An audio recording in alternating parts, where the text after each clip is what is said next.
Good afternoon बच्चों, कैसे हो आप लोग। तो बच्चों, आज से हम स्टार्ट करने जा रहे हैं हमारा फैक्ट्रीज एक्ट 1948 इंडस्ट्रियल लॉ का। तो बच्चों, सबसे पहले पढ़ते हैं फैक्ट्रीज एक्ट के बारे में थोड़ा सा बेसिक इंट्रोडक्शन। सबसे पहले तो आपको ईयर देख के ही पता चल गया होगा कि फैक्ट्रीज एक्ट जो है हमारा कब का है, 1948, यानी कि कितना पुराना एक्ट। अगर आज से देखा जाए तो कम से कम 70 साल पुराना एक्ट हो गया हमारा फैक्ट्रीज एक्ट। और तब से लेकर अभी तक ना कोई अमेंडमेंट्स, मतलब अमेंडमेंट्स तो आई थोड़ी बहुत, बट ना ही एक्ट को पूरी तरीके से अमेंड करा गया, ना ही इसके चेंजेस को देखा गया, कुछ भी नहीं। तब की फैक्ट्रीज की हालत जो 1948 at the time of independence थी और अब की हालत में बहुत फर्क है। और देखा जाए तो अगर आप पढ़ना स्टार्ट करोगे तो बच्चों 1934 में ही बना दिया था। कब बना दिया था? 1934 में। वो तो पास होते होते कब हो गया? 1948 हो गया। पास होते होते क्या हो गया? 1948 हो गया। तो बना तो देखो जी कब दिया था? 1934 में ही।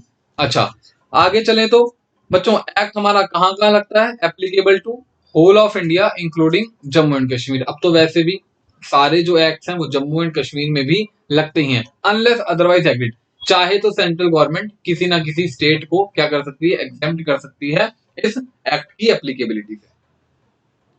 अब क्वेश्चन ये आता है कि सर, फैक्ट्रीज एक्ट एप्लीकेबल क्यों हुआ? हमें फैक्ट्रीज एक्ट की जरूरत क्या है? तो मेन बात जो आती है हमारी, वो क्या आती है कि भाई फैक्ट्रीज एक्ट का ऑब्जेक्टिव क्या है? Objective of factories act. Factories act का हमारा ऑब्जेक्टिव क्या है? Why we need factories act. तो बच्चों, बात करी जाए इसके ऑब्जेक्टिव की, तो बच्चों इसके तीन प्राइमा फेसी जो मेजर ऑब्जेक्टिव्स हैं वो ये हैं कि भाई सबसे पहला ऑब्जेक्टिव अगर इसकी बात करी जाए, ये कहता है जी हम इंश्योर करना चाहते हैं, टू इंश्योर। क्या क्या चीजें इंश्योर करना चाहते हैं समझना। कहता है जी हम हेल्थ को इंश्योर करना चाहते हैं, सेफ्टी को इंश्योर करना चाहते हैं और वेलफेयर को इंश्योर करना चाहते हैं। किन किन चीजों को इंश्योर करना चाहते हैं? Health, safety, welfare. बताना किसकी किसकी हेल्थ, सेफ्टी और वेलफेयर की बात हो रही है यहाँ पे? भाई फैक्ट्री में कौन लोग होते हैं? हमारे एम्प्लॉयज और workers. Health, safety, welfare of employees and workers. इनकी हेल्थ, सेफ्टी और वेलफेयर को हम इंश्योर करना चाहते हैं, इसलिए फैक्ट्रीज एक्ट को लाया गया है। अच्छा, दूसरा आप क्या करना चाहते हो? कहते हैं जी ऐसी फैक्ट्रीज जो हजार्डस प्रोसेस से जुड़ी हुई हैं। किस चीज से बोला मैंने? हजार्डस प्रोसेस से जुड़ी हुई हैं, उनको रेगुलेट करना। To regulate factories associated with. What do mean by hazardous process? वैसे तो हम आगे चल के पढ़ेंगे कि हजार्डस प्रोसेस क्या होता है, बट इन शॉर्ट अगर बताना चाहूं तो हजार्डस प्रोसेस का मतलब वो प्रोसेस, वो एक्टिविटीज जो हजार्डस हैं, डेंजरस हैं लोकल सोसाइटी के लिए, आसपास रहने वाले लोगों के लिए। जैसे केमिकल इंडस्ट्री, जरा सी भी केमिकल में आग लग गई, कुछ हो गया तो भाई क्या होगा? पूरी कम्युनिटी जल के राख। ठीक है ना? To regulate factories associated with hazardous activity. Hazardous activity, मैं आपको एक बताऊं अभी ऐसा एक इंसिडेंट जहां पे ऐसा हुआ था। हालांकि ऐसे बहुत इंसिडेंट हैं, कंट्री वाइज देखा जाए तो, इंडिया के अंदर, वर्ल्ड वाइड देखा जाए तो ऐसे बहुत इंसिडेंट्स हैं जहां पे फैक्ट्रीज में कुछ गलत एक्टिविटीज होने की वजह से, या कह लो हजार्डस एक्टिविटीज होने की वजह से, ध्यान ना देने की वजह से इतने बड़े बड़े एक्सीडेंट्स हो चुके हैं, इतनी ज्यादा डेथ्स, लाइफ का लॉस हो चुका है कि हद नहीं है। कुछ हम डिस्कस करेंगे जो रेलेवेंट है। तीसरा, और तीसरा लास्ट ये कहता है कि भाई इंश्योर करना या रेगुलेट करना, to regulate the working hours, to regulate the working hours of किसके? Youth, children and adult. ये भी हम रेगुलेट करना चाहते हैं। ऐसा नहीं कि पता चले, हमें पता चल रहा है कि एक पर्सन को आप फैक्ट्री में दिन में 13-13, 14-14 घंटे काम करवा रहे हो और उसको सैलरी दे रहे हो कुछ भी नहीं, ना के बराबर। तो हम ये सब चीज भी रेगुलेट करेंगे कि भाई एक पर्सन को हेल्दी लाइफ जीने के लिए कितने घंटे काम करना चाहिए, अगर वो चाइल्ड की कैटेगरी में आता है तो कितना, एडल्ट की कैटेगरी में आता है तो कितना, एडोलोसेंट की कैटेगरी में आता है, यूथ का मतलब एडोलोसेंट की कैटेगरी में आता है तो कितना, ये सब बातें बताता है हमारा कौन सा एक्ट, फैक्ट्रीज एक्ट। फटाफट आप इसको नोट डाउन करो, फटाफट आप इसको नोट डाउन करो। फिर चलें आगे। तो मैं आपको इस पहले पार्ट से लेकर दो काफी सारी रीडिंग कराऊंगा, ये सारा रीडिंग का ही है, इसमें ऐसा कुछ है नहीं समझने वाला। बस ये बताया कि हेल्थ को मेंटेन करने के लिए क्या क्या स्टेप्स लेने हैं, सेफ्टी को मेंटेन करने के लिए क्या क्या स्टेप्स लेने हैं, वेलफेयर को मेंटेन करने के लिए क्या क्या स्टेप्स लेने हैं, सिंपल स्टेप्स हैं। अगर आप देखो तो मैं आपको बताऊंगा फैक्ट्रीज एक्ट में सिर्फ डेफिनेशंस थोड़ी सी टेक्निकल हैं, बाकी चैप्टर पूरा स्ट्रेट फॉरवर्ड है। सिर्फ डेफिनेशंस ऐसी हैं जहां पे कुछ इंटरप्रिटेशंस हैं, कुछ केस लॉज हैं, कुछ पास्ट जजमेंट्स हैं, बाकी डेफिनेशंस खत्म होती, जो चैप्टर है वो सिर्फ रीडिंग का है, आप रीड करते चलो, टॉपिक खत्म। इवन कई चीजें मैं आपको होमवर्क भी दूंगा, सिर्फ रीडिंग करनी है आपको, you just have to read the section, nothing else.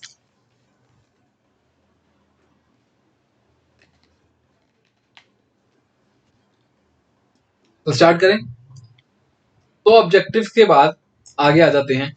ये पूरा ऑब्जेक्टिव की बात थी जो मैंने आपको अलग से करवा दिया, ठीक है ना। कई चीजों की जहां मुझे जरूरत पड़ेगी वहां चार्ट से करवाऊंगा, और यहां से हमारी स्टार्ट हो जाती है बच्चों डेफिनेशंस, यहां से हमारी स्टार्ट हो जाती हैं डेफिनेशन।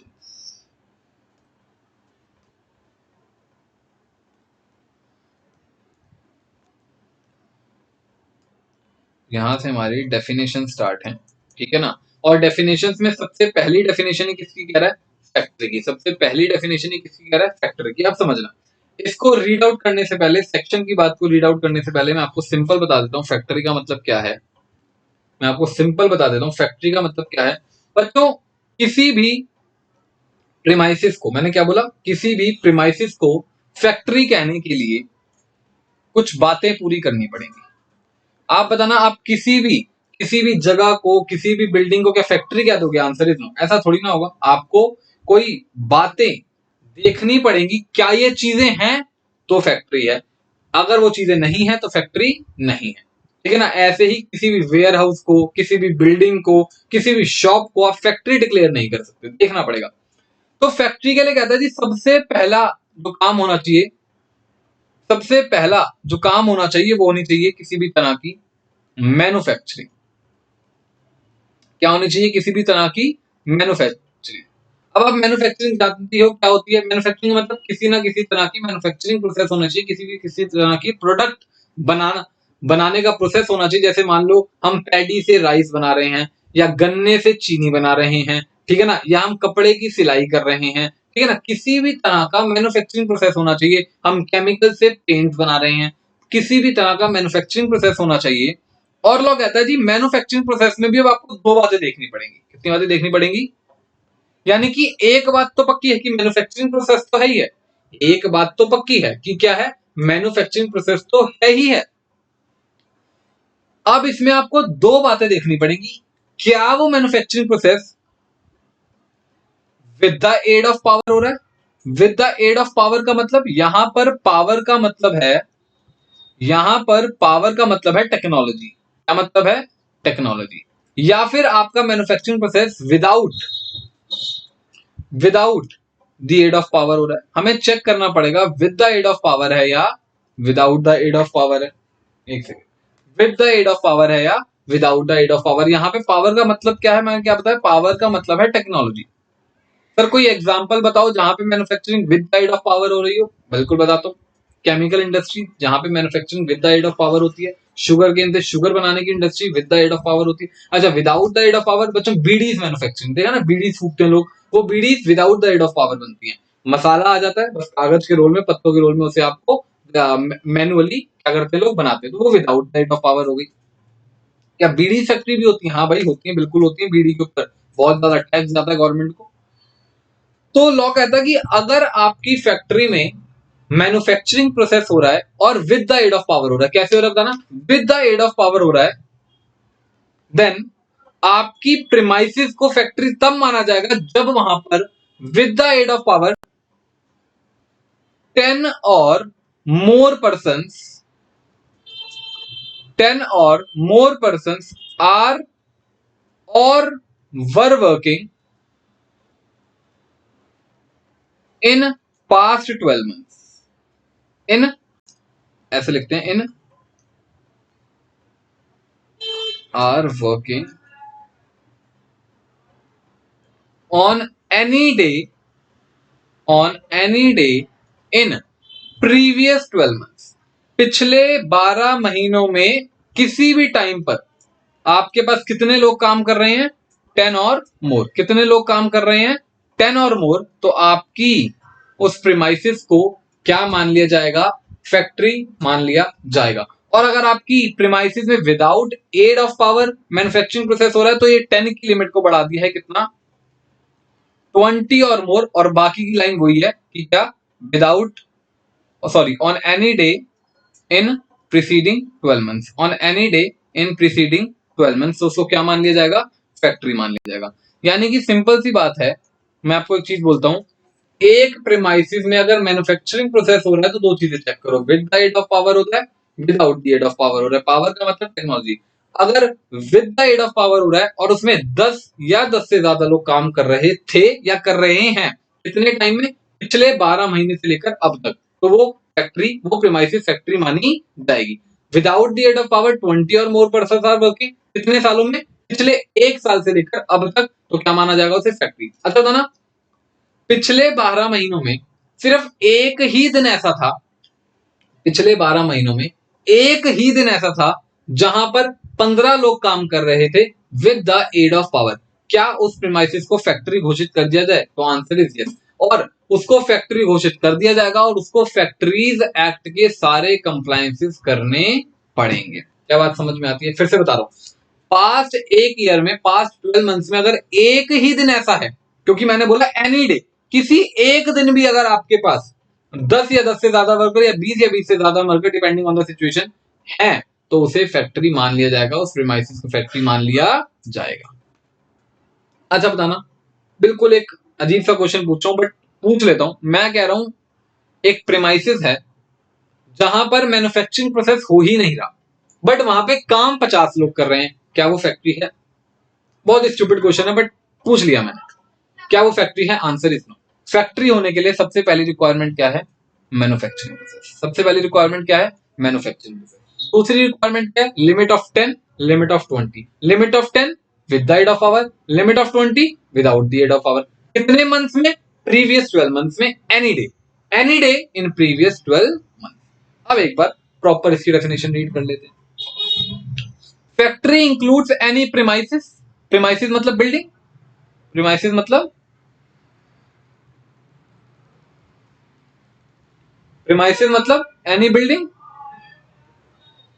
ठीक है ना? बिल्डिंग हो गई या कोई भी रूम हो गया। अच्छा, इंक्लूडिंग द प्रीसिंक्ट्स देयरऑफ। अब बच्चों ये वर्ड बड़ा इंपॉर्टेंट है। अगर मैं आपको डेफिनेशन में कहूं तो ये प्रीसिंक्ट्स मतलब का, प्रीसिंक्ट्स वर्ड का मतलब होता है बच्चों ओपन एरिया। क्या मतलब होता है? Open area. आप समझना, मैं कहता हूं आपकी एक फैक्ट्री है और आप उसमें मैन्युफैक्चरिंग प्रोसेस करते हो, बट बताना, जब मैन्युफैक्चरिंग कर रहे होगे तो कुछ ना कुछ सामान बाहर से भी आएगा, और मैन्युफैक्चर हो जाने के बाद कुछ ना कुछ सामान बाहर भी जाएगा। जब वो सामान आएगा तो आप उसकी अनलोडिंग करोगे, जब वो सामान जाएगा तो आप उसकी लोडिंग करोगे। तो बच्चों आपने बाहर कोई ना कोई एरिया तो एक ले रखा होगा, या मान लो रोड पे आप गाड़ी खड़ी करते होगे, आपने कुछ ग्रिलिंग वगैरह लगवा रखी होगी, यहाँ पे आपका ट्रक पार्क होगा और गोडाउन में आप सामान ले जा रहे हो या गोडाउन से सामान चढ़ा रहे हो। तो वो जो प्रिसिंक्ट्स है ना, उसे, उस ओपन एरिया को क्या बोलते हैं? प्रिसिंक्ट्स। वो भी फैक्ट्री ही माना जाएगा। आप उसे भी फैक्ट्री के एरिया में ही काउंट करोगे और वहां पे भी वो सारे कंप्लायंसेस करने होंगे जो फैक्ट्री में होने चाहिए। आपको एग्जांपल दिखा देता हूँ, प्रिसिंक्ट्स का फोटो दिखा देता हूँ।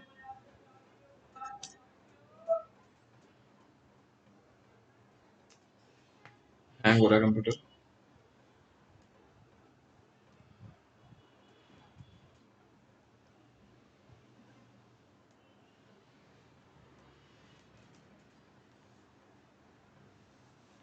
तो प्रिसिंक्ट्स क्या है? वो ओपन एरिया। प्रिसिंक्ट्स क्या है? वो ओपन एरिया जहां पर आपके वर्कर्स लोडिंग अनलोडिंग कर रहे हैं या कोई सा भी ऐसा काम कर रहे हैं बच्चों जो किससे जुड़ा है? मैन्युफैक्चरिंग प्रोसेस से जुड़ा है। मैन्युफैक्चरिंग प्रोसेस बिल्डिंग के अंदर हो रहा है, बट उससे कुछ जुड़े काम बाहर हो रहे हैं, फैक्ट्री के उस ओपन एरिया में हो रहे हैं, तो उसे भी क्या बोलेंगे, फैक्ट्री ही बोला जाएगा, उसे बोलते हैं प्रिसिंक्ट्स। जैसे देखो ये एरिया आप देख रहे हो, ये वाली इमेज में आप एरिया देख रहे हो, ये क्या है, फैक्ट्री तो इस दीवार के अंदर है, बट ये बाहर क्या है, बाहर कुछ ना कुछ लोडिंग अनलोडिंग होती होगी, ठीक है ना। अब ऐसे ही आप ऐसे आप इसमें देखो, ये क्या है, फैक्ट्री, बाहर क्या है, ये अनलोडिंग अनलोडिंग होती होगी, लोडिंग अनलोडिंग होती होगी।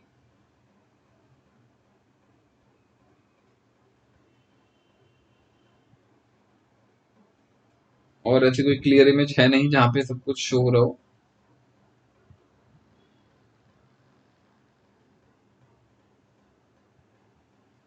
ठीक है ना। तो ये प्रिसिंक्स एरिया, ये क्या है, प्रिसिंक्स एरिया। प्रिसिंक्स मतलब ओपन एरिया जहां पर मैन्युफैक्चरिंग प्रोसेस से ही जुड़ा हुआ कुछ काम हो रहा है। तो मैंने क्या बोला, फैक्ट्री मतलब प्रेमाइसिस जो मेन बिल्डिंग है, इंक्लूडिंग प्रिसिंक्स देयर ऑफ, आगे वेयर 10 और मोर, 10 या 10 से ज्यादा, बताना एग्जैक्टली 10 क्या फैक्ट्री माना जाएगा, आंसर इज यस, 10 और मोर बोला है। वर्कर्स आर वर्किंग, आज काम कर रहे हैं, प्रेजेंटली काम कर रहे हैं, आज काउंट करने गया तो मैं आज थे, और वर वर्किंग या पास्ट में।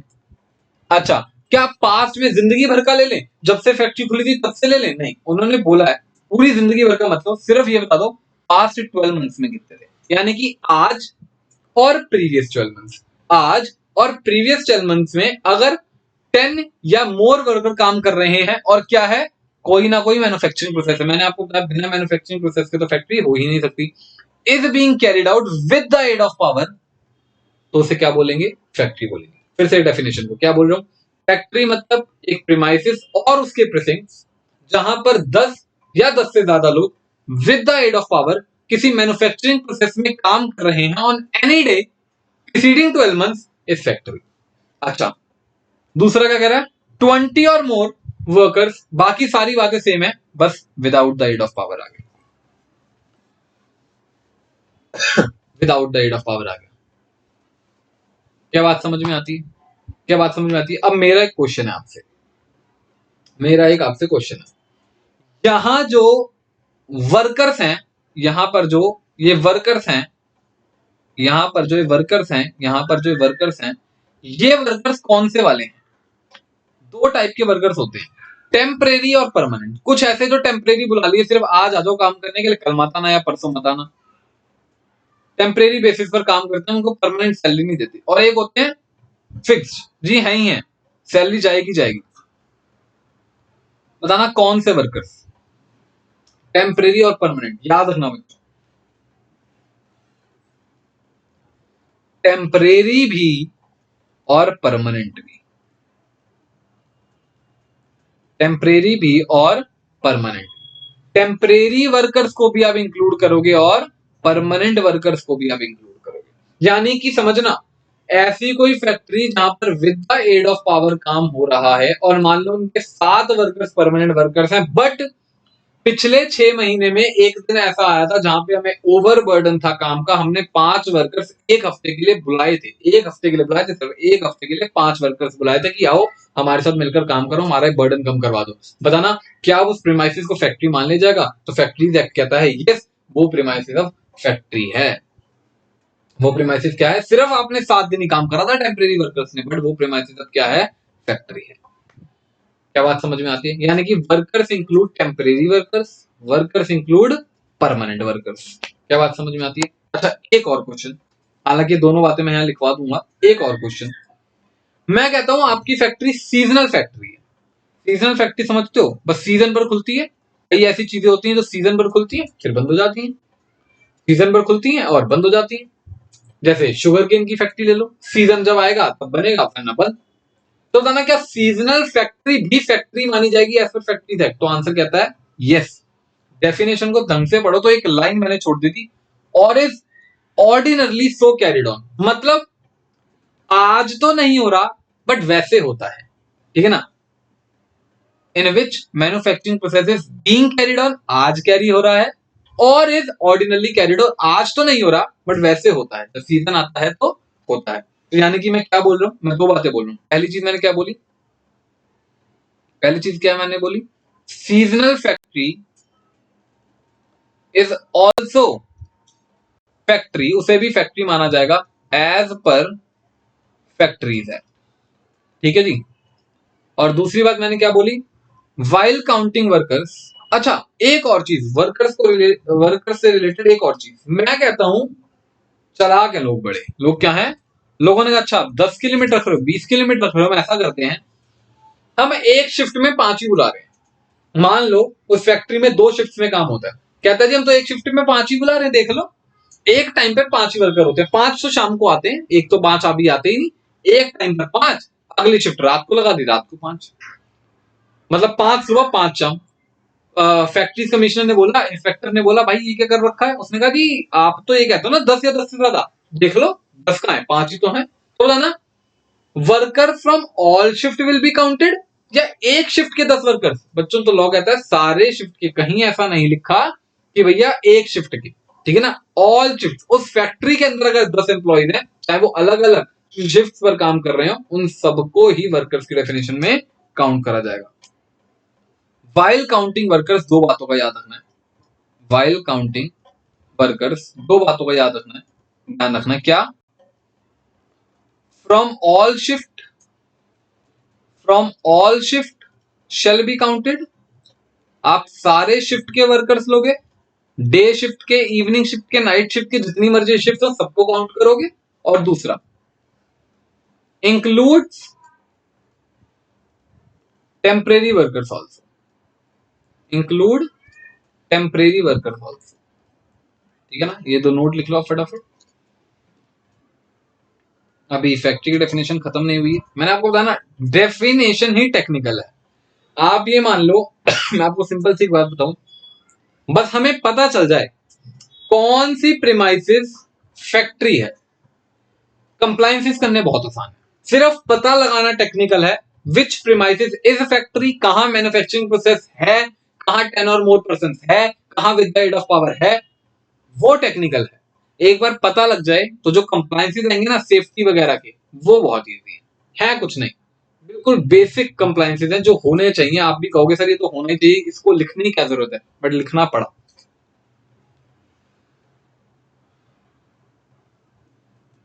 अच्छा बताना, एक और क्वेश्चन पूछ लेता हूं आपसे, इसी फैक्ट्री से रिलेटेड, प्रेसिंग से रिलेटेड है क्वेश्चन, ध्यान से देना। मैं कहता हूं टाटा का नमक आता है, टाटा सॉल्ट, बताना सॉल्ट फैक्ट्री में बनाया जाता है क्या, सॉल्ट फैक्ट्री में बनाया जाता है नहीं, सॉल्ट तो क्या करा जाता है, सी वाटर से इवेपोरेट होके निकाला जाता है, तो पहले तो हमें सी वाटर पंप करना पड़ता है। तो बताना आप सी शोर पे काम कर रहे हैं, आपके वर्कर सी शोर पे काम कर रहे हैं, आपके वर्कर सी शोर पे काम कर रहे हैं, क्या वो सी शोर जहां पे आपके वर्कर्स काम कर कर फिर वो पानी बॉयलर बॉयलर में इवेपोरेट करके नमक निकाला जाता है, क्या वो सी शोर भी फैक्ट्री मानी जाए, आंसर इज यस, जहां वो सी शोर में आपका सॉल्ट का वर्क हो रहा है ना, वो भी फैक्ट्री है।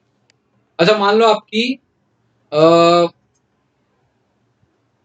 लकड़ी से रिलेटेड कोई फैक्ट्री, लकड़ी के प्रोडक्ट्स बनाते हो, बेड वगैरह बनाते हो, बेड सोफास वगैरह बनाते हो, तो आपको उसके लिए वुड चाहिए, वुड चाहिए, तो आपने वर्कर्स रख रखे हैं और आपने एक एरिया खरीद रखा है, एरिया खरीदा जाता है बच्चों, रेंट पे लिया जाता है गवर्नमेंट से, आपने एक एरिया ले रखा है रेंट पे, लीज पे ले रखा है कि इस एरिया के जितने भी पेड़ हैं वो सारे हमारे हैं, हम इनको काट कर अपना ये लकड़ियों का काम करेंगे। तो बनाना आपके वर्कर्स जाते हैं डेली सुबह लकड़ियां काट कर लाते हैं, क्या वो एरिया जो आपने लीज पर दे रखा है जहां पे वर्कर्स जाके काम करते हैं, क्या वो भी फैक्ट्री है, आंसर इज।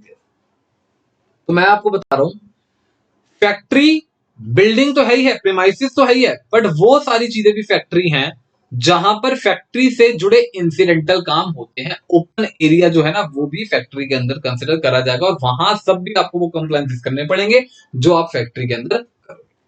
क्या बात समझ में आती है? अब चलते हैं आगे। कुछ चीजें फैक्ट्री नहीं है, लॉ ने कहा जी कुछ चीजें फैक्ट्री नहीं है, कुछ चीजें फैक्ट्री नहीं है। पहली क्या, अमाइन, माइन तो आप समझते ही होगे, as per mines act law कहता है जी माइंस के ऑपरेशन के लिए माइंस एक्ट है, उसके लिए फैक्ट्री एक्ट मत लगाओ, माइंस के ऑपरेशन के लिए माइंस एक्ट है। अच्छा ऐसे बच्चों आर्म्ड फोर्सेस अगर कुछ काम कर रही है, ऐसे आर्म्ड फोर्सेस के लिए अलग से एक्ट बनाए हुए यहां मत लगाओ। क्या आर्म्ड फोर्सेस, नेवी, हमारी ये जो आईएएफ है इंडियन एयरफोर्स के, ये लोग भी कुछ मैन्युफैक्चरिंग करते हैं। हाँ बच्चों ये लोग बहुत सारी चीजें करते हैं, ब्रिजेस बनाते हैं, पता नहीं क्या क्या बना देते हैं, भगवान जाने, टनल्स बना देते हैं। तो ये जो काम कर रहे हैं क्या ये भी फैक्ट्री है? लोग कहते हैं जी देखो वैसे तो ये मैन्युफैक्चर ही कर रहे हैं बट ये फैक्ट्री के डेफिनेशन में नहीं आता, क्यों? क्योंकि आर्म फोर्सेस का भी अलग एक्ट है। तो दो हो गए अलग अलग, बताना, माइंस अलग, आर्म फोर्सेस अलग, इनके एक्ट्स अलग है। ऐसे ही रेलवे रनिंग शेड। अब रेलवे रनिंग शेड क्या होता है, आपने कभी देखा होगा, जैसे कि रेलवे ट्रैक्स है, तो कई बार ना रेलवे ट्रैक्स कुछ एडिशनल ट्रैक्स बनाए जाते हैं, ताकि अगर कोई रेल खराब हो जाए तो उसको उस एडिशनल ट्रैक पर डालकर उसकी रिपेयर करी जा सके। तो बताना, वो जो एक्स्ट्रा रेलवे रनिंग शेड बनाया है ताकि रिपेयर वर्क वगैरह करा जा सके, क्या वो भी फैक्ट्री है? आंसर इज नो, वो भी फैक्ट्री नहीं है। तो तीन चीजें एक्सक्लूड हो गई, माइंस, आर्म्ड फोर्सेस और रेलवे रनिंग शेड। ये तो तीन चीजें तो समझ भी आती है कि भाई माइंस को एक्सक्लूड कर दिया क्योंकि माइंस एक्ट है, आर्म फोर्सेस को एक्सक्लूड कर दिया क्योंकि इनका अलग एक्ट है, रेलवे रनिंग शेड को फैक्ट्री वैसे नहीं माना क्योंकि रेलवे का काम अलग तरीके से चलता है। होटल रेस्टोरेंट ईटिंग पैलेस भी फैक्ट्री नहीं है, ये थोड़ा सा स्ट्रेंज पॉइंट है, बट नहीं है तो नहीं है, क्या बोल सकते हैं। हालांकि होटल में तो चीजें बनाई जा रही हैं, रेस्टोरेंट में चीजें बनाई जा रही हैं, ईटिंग प्लेस में चीजें बनाई जा रही हैं, सर्व करी जा रही है, अब ये फैक्ट्री नहीं है। अब आप लोगों को थोड़ा सा हैरानी हो रही होगी अभी कि सर ये मैन्युफैक्चरिंग प्रोसेस कैसे हो सकता है, होटल रेस्टोरेंट ईटिंग सर्विस। जब आपको मैं मैन्युफैक्चरिंग प्रोसेस की डेफिनेशन करवाऊंगा, फिर वापस आऊंगा होटल रेस्टोरेंट और ईटिंग प्लेस में, तब आपसे पूछूंगा क्या अब आप मेरी बात को एग्री करते हो कि नहीं। पहले यहां तक जो भी है सामने लिखा है, जो भी नोट डाउन करना चाहते हो तो करो। ये हमारी फैक्ट्री की डेफिनेशन खत्म होती है, चार चीजें एक्सक्लूड होती हैं, mine, arm force, mobile unit का मतलब होता है मूविंग यूनिट, मोबाइल यूनिट का मतलब क्या होता है, moving unit of arm forces, railway running shed और होटल रेस्टोरेंट ईटिंग प्लेस। जो हमारी एक पॉइंट रह गया डिस्कशन के लिए, होटल रेस्टोरेंट ईटिंग प्लेस को यहां फैक्ट्री नहीं माना, बट अमन सर कह रहे हैं कि फैक्ट्री माना जाना चाहिए था। यहां नहीं माना बट माना जाना चाहिए था। क्यों माना जाना चाहिए था, वो मैन्युफैक्चरिंग प्रोसेस को करने के बाद पढ़ाऊंगा। आप भी कहोगे यस सर माना जाना चाहिए था बट नहीं माना है, क्यों नहीं माना भगवान जाने।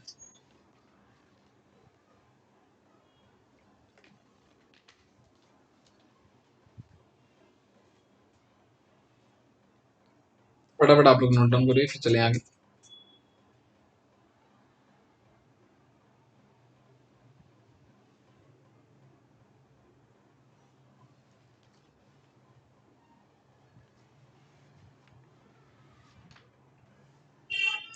चलें,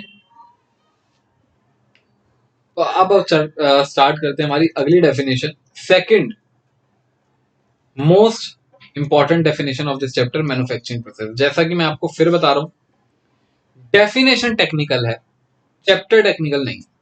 डेफिनेशन ओवर, आधा घंटा और ऐड कर लेना, चैप्टर ओवर। डेफिनेशन को करने में 2 क्लास लग जाएंगी, ठीक है ना। आपको बस एक बार पता चल जाए following premises is a factory, उसके कंप्लायंसेस करना बहुत ईजी है। कोई आपसे पूछने आएगा ना, यार मैंने ये काम वूम कर रहा हूं, मुझे बताओ कि मेरे ऊपर फैक्ट्री का लगता है नहीं लगता, फ्यूचर में आपसे कोई क्लाइंट पूछने आता है, तो बस ये पता लगाना कि is this a factory, covered under factory act और नॉट, इसी के पैसे हैं। कंप्लायंसेस करना बहुत ईजी है, कंप्लायंसेस करना बहुत ईजी है। तो स्टार्ट करते हैं।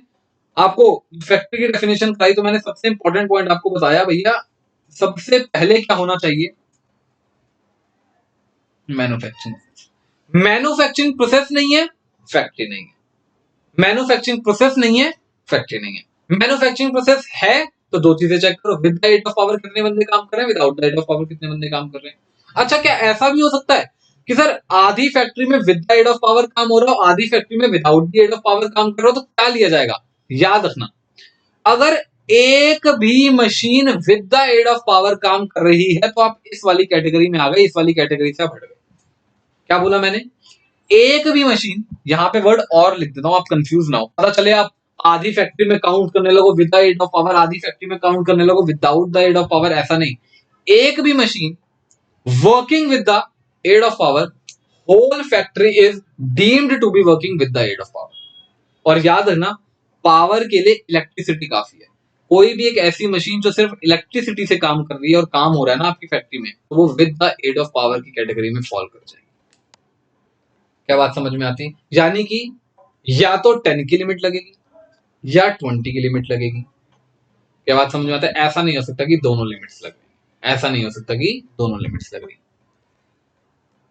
मैन्युफैक्चरिंग प्रोसेस, बच्चों मैन्युफैक्चरिंग प्रोसेस पढ़ने से पहले आपको एक चीज बताना चाहता हूं। मैन्युफैक्चरिंग प्रोसेस को एक जनरल मीनिंग से कंपेयर मत करना। मैन्युफैक्चरिंग प्रोसेस का तो जनरल मीनिंग है ना, तो ऑक्सफोर्ड डिक्शनरी का मीनिंग है मैन्युफैक्चरिंग का, वो यहां पर कंपेयर मत करना। फैक्ट्रीज एक्ट में लॉ मेकर ने मैन्युफैक्चरिंग प्रोसेस को बहुत ज्यादा इलेबोरेट करा है, बढ़ाया है। बताना, एक्चुअल में छोटा होता है मैन्युफैक्चरिंग का मतलब, एक्चुअल में अगर डिक्शनरी मीनिंग देखा जाए ये है manufacturing process, but law maker ने इसे इतना इलेबोरेट किया हुआ। बताना, इस इलेबोरेशन की वजह से, इस वाइडेंड स्कोप की वजह से क्या ज्यादा फैक्ट्रीज इसमें फॉल कर जाएंगी फैक्ट्रीज एक्ट में, या कम हो जाएंगी? ज्यादा हो जाएंगी। ऑब्वियस सी बात है, आप ज्यादा चीजों को मैन्युफैक्चरिंग प्रोसेस मान रहे हो तो ज्यादा से ज्यादा प्रीमाइसेस इसके अंदर फॉल कर जाएंगे, और हम यही तो चाहते थे। लॉ मेकर यही तो चाहता था, ज्यादा से ज्यादा प्रीमाइसेस को क्या मानूं, ज्यादा से ज्यादा प्रीमाइसेस को मानूं फैक्ट्रीज, और जब मैं ज्यादा से ज्यादा प्रीमाइसेस को फैक्ट्रीज मानूंगा तो वो फैक्ट्रीज एक्ट के अंदर फॉल कर जाएंगी और ज्यादा से ज्यादा एम्प्लॉइज का बेनिफिट होगा। इसलिए हमने मैन्युफैक्चरिंग प्रोसेस का स्कोप इतना बढ़ा दिया। क्या बात समझ में आती है? हमने मैन्युफैक्चरिंग प्रोसेस का स्कोप इतना बढ़ा दिया। अब मैन्युफैक्चरिंग प्रोसेस है क्या, स्टार्ट करना, पढ़ते चलना। मैं बता रहा हूं, इसको एक नॉर्मल मीनिंग से कंपेयर मत करना, अलग ही है मैन्युफैक्चरिंग प्रोसेस फैक्ट्रीज एक्ट में। कहता है जी, एक ऐसा प्रोसेस जहां पर किसी भी तरह की मेकिंग हो रही हो, बनाना, ऑल्टरिंग हो रही हो, ऑल्टरेशन हो रही हो, रिपेयरिंग हो रही हो, रिपेयर वर्क, गैरेज जैसे हो गया, ऑर्नामेंटिंग हो रही हो, गोल्ड सिल्वर प्लेटिनम, कोई भी ऐसी ऑर्नामेंटिंग हो, फिनिशिंग हो रही हो, मतलब प्रोडक्ट कहीं और बना के आया, सिर्फ यहाँ पे फिनिशिंग कर रहे हैं, वो भी फैक्ट्री है। सॉरी, आई एम सॉरी, वो भी मैन्युफैक्चरिंग प्रोसेस है। पैकिंग हो रही हो, सिर्फ पैकिंग करना, मान लो साबुन है, साबुन बन के आ गया, आप सिर्फ उस पर पन्नियां चढ़ा रहे हो, आप सिर्फ उस पर पन्नियां चढ़ा रहे हो, वो भी पैकिंग है। ऑयलिंग हो रही हो, सिर्फ ऑयलिंग कर रहे हो आप किसी प्रोडक्ट, मान लो किसी स्टील का प्रोडक्ट आप सिर्फ ऑयलिंग कर रहे हो, वो भी फैक्ट्री है। वॉशिंग हो रही हो, आप सिर्फ वॉशिंग कर रहे हो, जैसे लॉन्ड्री, आप अगर देखो कई जगह ना बहुत बड़ी बड़ी लॉन्ड्री सर्विसेज होती है। लॉन्ड्री सर्विस आप सोचो कमरे में नहीं, पूरी पूरी बिल्डिंग्स लॉन्ड्री है। लॉन्ड्री सर्विसेज आती होती है, आप उनको कुछ भी धोने के लिए दो, वो आपको आधे एक घंटे में धो के दे देंगे। इतनी बड़ी बड़ी लॉन्ड्री सर्विसेज होती हैं। कह रहा जी वो वॉशिंग जो कर रहे हैं ना, वो भी फैक्ट्री के अंदर आएगा, यानी मैन्युफैक्चरिंग प्रोसेस के अंदर आएगा। सिर्फ क्लीनिंग कर रहे हो, वो भी मैन्युफैक्चरिंग प्रोसेस है। ब्रेकिंग अप कर रहे हो, डिमोलिशिंग कर रहे हो, अब उल्टा हो गया। ऊपर तो चलो कुछ बना रहे थे, पॉलिश कर रहे थे, ऑयलिंग कर रहे थे, अब तो तोड़ रहे हैं, ये भी फैक्ट्री है। हाँ, जैसे कि आपको पता ही होगा, दिल्ली के अंदर डीजल कार्स की वैलिडिटी सिर्फ 10 साल है, मतलब एक डीजल कार 10 साल तक चलती है, उसके बाद आपको उसे क्या करना पड़ेगा, डिस्ट्रॉय करना पड़ेगा, डिस्कार्ड करना पड़ेगा। तो ऐसी बहुत लोकेशन है जहां पर उन गाड़ियों को ना काटा जाता है, ब्रेकिंग होती है उनकी, डिमोलिशिंग होती है कि अब उस कार को कोई यूज नहीं करेगा। या अगर आप हॉलीवुड मूवीज देखते हो तो वहां पे तो बहुत ज्यादा होता है, गराज होते हैं जहां पर उन गाड़ियों को डिस्ट्रॉय करा जाता है। कह रहा जी वो जगह भी मैन्युफैक्चरिंग प्रोसेस मानी जाएगी, मतलब वो जगह भी फैक्ट्री के अंदर आएगी और मैन्युफैक्चरिंग प्रोसेस वहां पे माना जाएगा। देखो क्या क्या चीज होगी, making, altering, repairing, ornamenting, finishing, packing, oiling, washing, cleaning, breaking up भी, डिमोलिशिंग भी, और otherwise of any article or substance, किसी भी आर्टिकल का और कोई भी सब्सटेंस का इंटेंशन क्या आपका, आप उसे यूज करोगे, सेल करोगे, ट्रांसपोर्ट करोगे, डिलीवरी करोगे, डिस्पोजल करोगे। डिस्पोजल मतलब डिस्ट्रॉय करोगे, जैसे कार वाला एग्जांपल बताया, तो उसे मैन्युफैक्चरिंग प्रोसेस माना जाएगा। अब अगर मैं जनरल सेंस में मैन्युफैक्चरिंग प्रोसेस की बात करूं ना बच्चों, एक जनरल सेंस में मैन्युफैक्चरिंग पता है क्या होती है? रॉ प्रोडक्ट से फाइनल प्रोडक्ट बनाना, रॉ प्रोडक्ट से फिनिश गुड्स बनाना मैन्युफैक्चरिंग होता है। और यहां पे देखा जाए तो ये तो कह रहे हैं ब्रेकिंग अप भी मैन्युफैक्चरिंग प्रोसेस है, डिमोलिशिंग भी मैन्युफैक्चरिंग प्रोसेस है, सिर्फ फिनिशिंग करना भी मैन्युफैक्चरिंग प्रोसेस है, वॉशिंग करना भी मैन्युफैक्चरिंग प्रोसेस है। ये बात समझ आती है? पंपिंग ऑयल, आप सिर्फ ऑयल की पंपिंग कर रहे हो, रिलायंस है ऑयल की पंपिंग करती है, वैसे तो यहाँ पे है ही नहीं, इतनी ऑयल वॉयल है ही नहीं हमारे देश के अंदर, तो इतना दुबई में ज्यादा है। वाटर की पंपिंग करना टाटा करता है, ठीक है ना, इलेक्ट्रिसिटी के लिए टाटा पावर को चाहिए, सॉल्ट बनाने के लिए टाटा सॉल्ट को चाहिए, सीवेज का और एनी अदर सब्सटेंस, ये भी मैन्युफैक्चरिंग प्रोसेस है। कहता जी पावर को बनाना, ट्रांसफॉर्म करना, ट्रांसमिट करना, ये भी फैक्ट्री है। अगर आप देखा जाए तो हमारे इंडियन कंपनीज बताओ जो पावर बनाती हैं, इलेक्ट्रिसिटी बनाती हैं, एनटीपीसी आपने नाम सुना होगा, नेशनल थर्मल पावर कॉर्पोरेशन। बताना ऐसी कोई कंपनीज जो ट्रांसमिट करती है पावर को, बीएसईएस। अब कई बच्चे कंफ्यूज होंगे कि सर बीएसईएस पावर बनाती नहीं है। नो बच्चों, बीएसईएस सिर्फ क्या करती है, ट्रांसमिट। खरीदा, हमें बेचा, टाटा पावर ने खरीदा, हमें बेचा। बनाती कौन है? एनटीपीसी, और गवर्नमेंट कंपनी है वो बनाती। Composing types of printing, printing by letter press, अब तो ये काम बहुत कम हो गए हैं। और न्यूज़पेपर लेटर प्रेस प्रिंट करना, आर्ट बुक्स वगैरह प्रिंट करना। बुक बाइंडिंग आप बचपन में करवाते होगे, वो अपना बुक्स रखी उसको स्पाइरल करा, स्पाइरल कह रहा हूं, पहले उसमें छेद करे, प्लास्टिक लगाया, ऊपर से गत्ता लगाया और बढ़िया सी अपनी बुक बना दी। ये बुक बाइंडिंग का काम भी जहां हो रहा है, ये भी क्या है? ये भी क्या है? मैन्युफैक्चरिंग प्रोसेस है। अब आप सोचना, मैं आपको थोड़ा सा फैक्ट्री की डेफिनेशन और मैन्युफैक्चरिंग की डेफिनेशन को मर्ज कर रहा हूं। मैं कह रहा हूं बुक बाइंडिंग हो रही है, 25 लोग काम कर रहे हैं, बताना क्या वो प्लेस, क्या वो प्रीमाइसिस फैक्ट्री है? अब ये मत पूछना with the aid of power, without the aid of power. भाई book binding without the aid of power ही होती है, मैनुअली होती है। Without the aid of power का मतलब क्या है? मैनुअली वो बंदा खुद एक हथौड़ी लेकर टक टक टक टक टक टक करेगा, ठीक है ना, उसके अंदर फिर धागा डालेगा, उसे पूरे बाइंड करेगा, ऊपर से फिर गत्ता लगाएगा, पेस्ट करेगा, और सब without the aid of power होता है। बताना क्या बुक बाइंडिंग में 25 लोग काम कर रहे हैं, क्या वो फैक्ट्री? आंसर इज यस, वो फैक्ट्री है। क्या बात समझ में आ जाए? बताना प्रिंटिंग प्रेस में मशीन चल रही है, न्यूज़पेपर की प्रिंटिंग आपने देखी होगी, मशीन प्रिंट कर रही है, दबादब दबादब दबादब, बताना वहां पे 12 लोग काम कर रहे हैं, क्या वो फैक्ट्री? आंसर इज यस, क्योंकि वहां with the aid of power काम हो रहा है, वो फैक्ट्री है। अभी मैन्युफैक्चरिंग प्रोसेस की डेफिनेशन कम नहीं हुई, सॉरी खत्म नहीं हुई। कंस्ट्रक्ट करना, पहली बार कंस्ट्रक्शन को फर्स्ट टाइम, रिकंस्ट्रक्शन होता था सेकंड टाइम। किसी चीज को पहली बार बना रहे हो तो उसे कंस्ट्रक्शन बोला जाता है, सेकंड बार बना रहे हो तो रिकंस्ट्रक्शन। यानी कि कंस्ट्रक्शन भी, रिकंस्ट्रक्शन भी, रिपेयरिंग भी, रीफिटिंग भी, फिनिशिंग भी, ब्रेकिंग भी, किसकी? Ships and vessels. बड़ी बड़ी ships, Titanic ships. Vessels, vessels क्या होती है बच्चों? छोटी मोटी बोट्स, छोटी मोटी बोट्स होती है। याचिस आपने देखी होगी, याचिस क्या होती है? जिसमें वो ऊपर व्हाइट कलर के वो लगे होते हैं, अपना पर्दे से लगे होते हैं, पर्दे कह रहा हूँ, एक कपड़ा सा लगा होता है, याचिस होती है, आपने देखी होगी, अपना मूवीज वगैरह में होती है। पायरेट्स ऑफ द कैरिबियन में वो याचिस जैसी होती है ना, ठीक है ना। तो बोट्स, याचिस एक्सेट्रा, कोई भी ऐसे वेसल्स हो गए, उनको रिलेशन में उनको कंस्ट्रक्ट करना, रिकंस्ट्रक्ट करना, रिपेयर करना, ये सब क्या है? मैन्युफैक्चरिंग प्रोसेस है। अब अगेन मैं फैक्ट्री की डेफिनेशन के साथ मर्ज करता हूँ। एक शिप आके लगी, पोर्ट पर लगी, और आपको फोन आया कि भाई हमारी शिप में ये प्रॉब्लम हो गई, आके रिपेयर कर दो। आके क्या कर दो? रिपेयर कर दो। तो आपने वहीं अपना पोर्ट के पास में ही एक थोड़ा सा रिपेयरिंग ऑफिस बना रखा है। आपकी मेन फैक्ट्री तो कहीं और है, जहां पे आप रिपेयरिंग, जहां पे आप बनाते हो शिप्स को, बट एक आपने पोर्ट पर ही क्या बना रखा है? एक रिपेयरिंग ऑफिस बना रखा है, जहां पे क्या होती है, कोई भी शिप जो खराब हो जाती है उनको वहीं रिपेयर। अब ऑब्वियसली बात है, आप रिपेयर करने के लिए फैक्ट्री तो लेके जाएंगे नहीं, आप वहीं उन्हें रिपेयर करते हो। बताना क्या वो जो प्रीमाइसिस छोटी सी बना दी है मैंने रिपेयर करने के लिए, क्या उसे भी अलॉन्ग विद द मेरा मेन फैक्ट्री, फैक्ट्री माना जाए? आंसर इज यस, वो भी मेन फैक्ट्री के अंदर ही इंक्लूड करी जाएगी, क्योंकि वहीं से जुड़ा काम वहां कर रहे। क्या बात समझ में आती है? अच्छा, प्रिजर्विंग और storing any article in cold storage. अगर आप दिल्ली रहते हो तो आपने देखा होगा घंटा घर के पास कोल्ड स्टोरेज है बहुत बड़ी। क्या होता है कोल्ड स्टोरेज? क्या स्टोर करते हैं कोल्ड स्टोरेज में बच्चों? फ्रूट, वेजिटेबल्स, इतने ज्यादा बल्क में स्टोर कर लेते हैं हम कि पूरे साल चल जाए। आजकल आप देखा जाए तो हर फ्रूट, हर वेजिटेबल 12 मंथ्स अवेलेबल रहता है। पहले सीजनल होते थे, ककंबर सीजनल है, गर्मियों में आना चाहिए, सर्दियों में अवेलेबल नहीं होता, बट आज के टाइम में अब सर्दियों में भी ले लो। तो हर एक चीज आज के टाइम में गर्मियों में भी अवेलेबल है, सर्दियों में भी अवेलेबल है। कैसे? कोल्ड स्टोरेज की वजह से।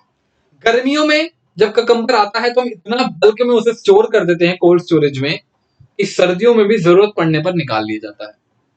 ऐसे ही मैंगो गर्मियों में भी ले लो, सर्दियों में भी ले लो। आप मार्केट में जाओ, भरकर शेक से अवेलेबल है मैंगो की। कहां से ला रहे हैं? कोल्ड स्टोरेज से। कोल्ड स्टोरेज में -20-30 का टेम्परेचर रखा जाता है, मतलब ही नहीं वो साल भर तक खराब हो जाए। अब आप सोचो, फ्रूट्स एंड वेजिटेबल्स को सिर्फ कोल्ड स्टोरेज में रखना, अब मैं वहीं जा रहा हूं वो वाले पॉइंट पर, फ्रूट्स एंड वेजिटेबल्स को कोल्ड स्टोरेज में रखना फैक्ट्री मान लिया हमने, सॉरी मैन्युफैक्चरिंग प्रोसेस मान लिया हमने। मतलब आप सिर्फ कोल्ड स्टोरेज में रखते हो, बटन ऑन करते हो अपने उस फ्रीजर का, बड़े बड़े फ्रीजर्स होते हैं, पूरी बिल्डिंग के साइज के फ्रीजर्स होते हैं, उसको आप मैन्युफैक्चरिंग प्रोसेस मान रहे हो और फर्दर उसको फैक्ट्री माना जाएगा। बट आप ऊपर कह रहे हो खाना बनाना फैक्ट्री नहीं है।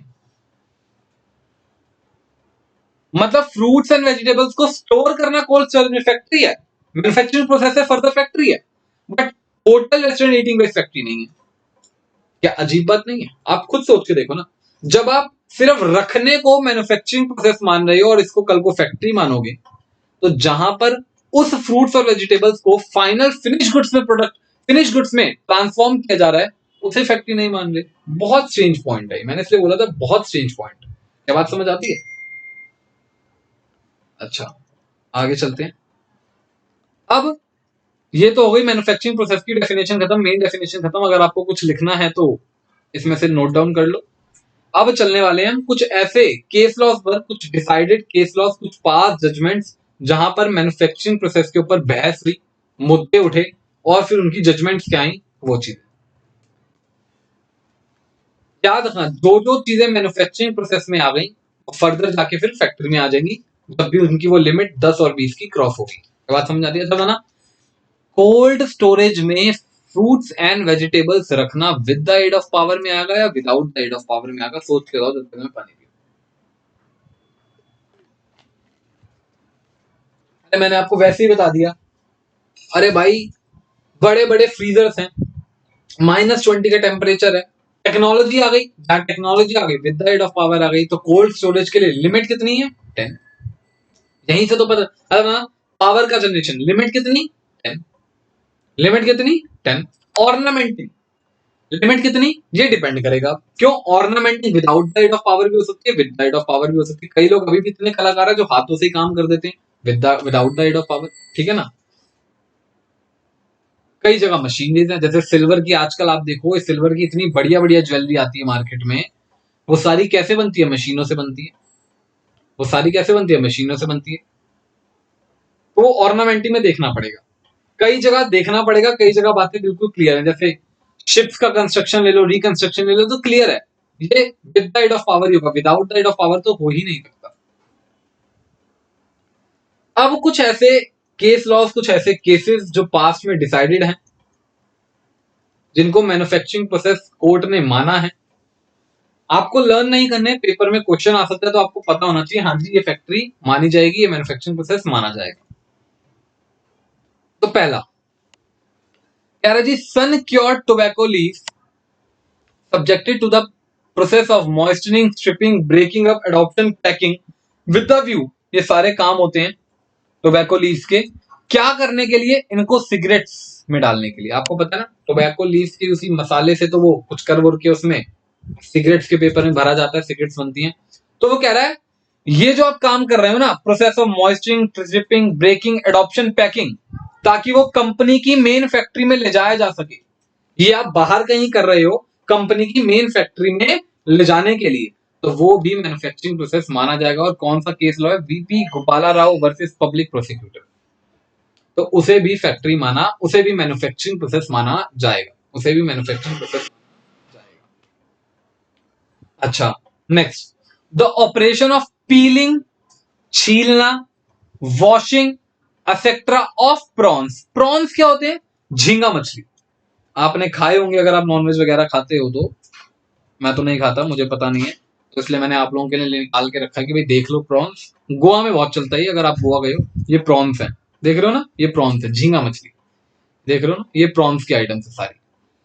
तो इन प्रॉन्स को क्या करा जाता है? पकड़ा जाता है, इनको छीला जाता है, ठीक है ना, सफाई हुई, क्लीनिंग क्लीनिंग होती है इनकी, छील के वॉशिंग करिए और कोल्ड स्टोरेज में रख दिया। फिर कस्टमर की डिमांड है जी झींगा मछली चाहिए, कोल्ड स्टोरेज से निकाली और पका के दे दी, जो भी है बेटा। तो उनका ये जो सारा काम है, ये भी क्या है? मैन्युफैक्चरिंग प्रोसेस माना जाएगा। ये भी क्या है? मैन्युफैक्चरिंग प्रोसेस माना जाएगा। The operation of peeling, washing of prawns for putting them in cold storage, for putting them in cold storage is also manufacturing process. Stitching of old gunny bags and making them fit to use. क्या रहा जी? सिर्फ stitching कर रहे हो, आप बना रहे हो, गनी बैग्स बना रहे हो, सिंपल है ना, उनकी स्टिचिंग कर रहे हो, ये भी क्या है? मैन्युफैक्चरिंग प्रोसेस है।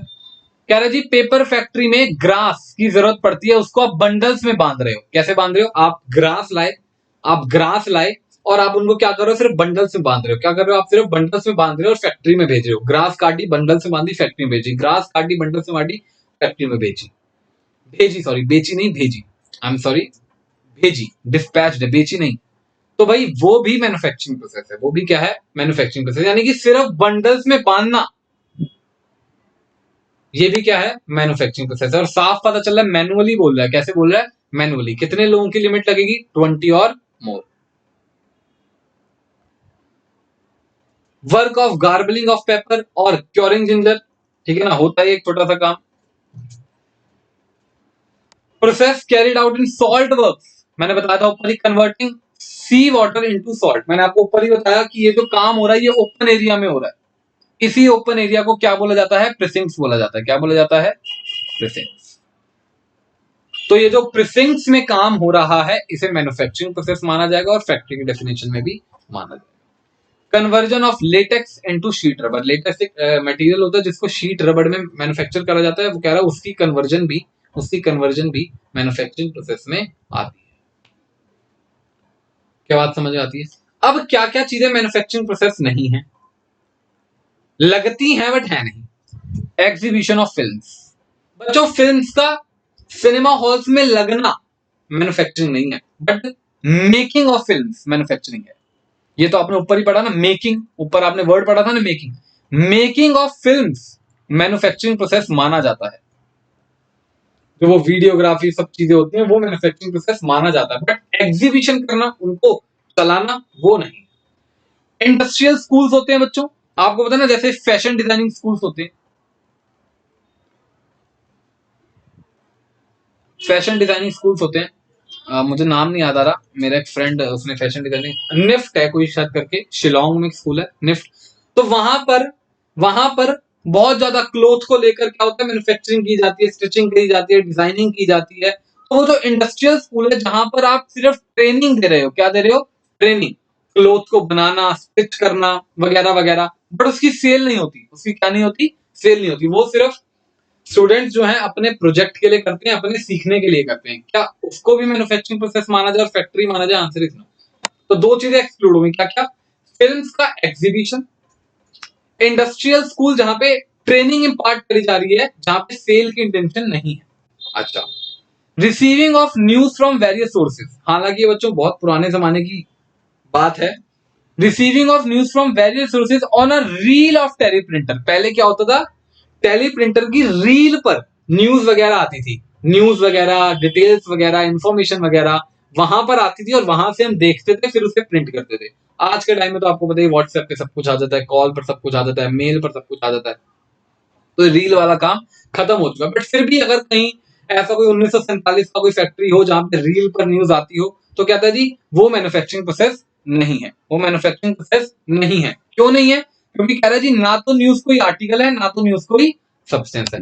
News is neither the article nor the substance.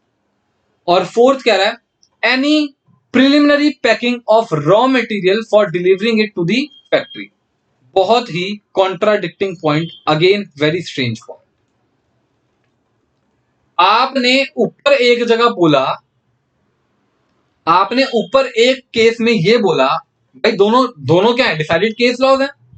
ऊपर आप एक जगह बोल रहे हो ग्रास को बंडल में बांधना, कटी हुई ग्रास को बंडल में बांधना और फैक्ट्री में भेजना मैन्युफैक्चरिंग प्रोसेस है। नीचे आप कह रहे हो किसी भी तरह की प्रिलिमिनरी पैकिंग, क्या होता है, पहले प्रिलिमिनरी कह रहे क्या होता है, प्री प्री पैकिंग, छोटी मोटी पैकिंग सी कर दी ताकि फैक्ट्री में चला जाए। मान लो पैडी आया, जैसे मान लो गन्ना आया, आपने उसको क्या कर दिया, बड़ी बड़ी शीट्स में डाल दिया, बड़ी बड़ी शीट्स में डाल दिया और उस शीट्स को बांधकर भेज दिया। कह रहा जी वो पैकिंग नहीं है, वो मैन्युफैक्चरिंग प्रोसेस नहीं है। बट ऊपर ग्रास को बंडल्स में बांधना मैन्युफैक्चरिंग है। तो ये कई बार ना, कई ऐसे स्ट्रेंज पॉइंट्स आपको मिलेंगे जहां पर लॉ ने अलग अलग जजमेंट दिए, कोर्ट्स ने अलग अलग जजमेंट दिए, बट हम सेक्शन को फॉलो करेंगे, हम एक बार को इन जजमेंट्स को डिसरिगार्ड करेंगे। क्या बात समझ में आती है। क्योंकि packing is a manufacturing process, आपके पेपर में आता है, आप लिखोगे packing is a manufacturing process, क्योंकि डेफिनेशन में आती है पैकिंग। डेफिनेशन में अगर आपको दिखा दूं, देखना चाहो अगर आप तो देख लो,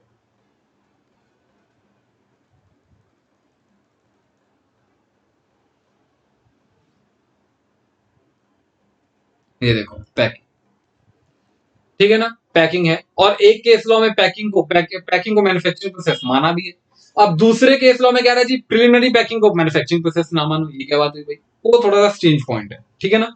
तो यहां हमारा मैन्युफैक्चरिंग प्रोसेस होता है खत्म। तो हमारी दो मेजर डेफिनेशन होती हैं खत्म, फैक्ट्री और मैन्युफैक्चरिंग प्रोसेस। बाकी बच्चों नेक्स्ट क्लास में, बाय बाय, टेक केयर।